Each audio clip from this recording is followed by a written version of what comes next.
retirement is on my mind. I'm looking at options. I'm talking with my wife about it. It's a lot for me to take in because the Air Force has become my life. I have this like ownership feeling of it now, right? Because I'm the oldest one there. I'm the mentor to young airmen. I'm helping them out. I'm being there for them. I feel like I'm passing the baton to them. And so I have this like ownership of it, and it feels like it's never going to end. It feels like this is my life forever, but I know it's not, and it's going to end. And I was hoping you could fill me in on that transition, what I could expect, and how it felt for you.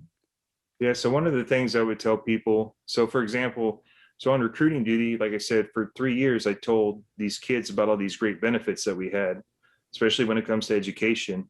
And then I realized that I've never used a single benefit.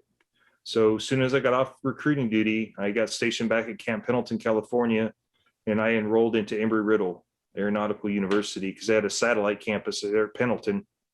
And since I was aviation there, they're the big aviation school. I enrolled and started classes, and within several years, I ended up finishing my master's degree. So, one of the things that I would tell, especially somebody that's a senior in the military, a senior enlisted, is if you can, do not wait to start your education after you retire. Start it while you're in, because when you retire, like so many other people are going to retire that year as well. Yeah, there are a lot of veteran friendly companies, but you have a ton of veterans that are retiring the same year as you. If you have your education already done, that's already on your resume. That may put you a step ahead. And then go to all the TAP and TAMP classes. I know they had me as a guest at Whiteman. I spoke to the senior enlisted. I spoke to the chiefs and a couple colonels that were retiring on, what the things I did to prep for retirement.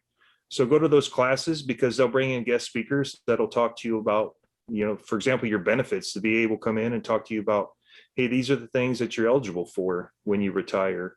So they'll bring in guest speakers that'll talk about the things that you could take advantage of or the things that you should know about when you retire. So do all your education.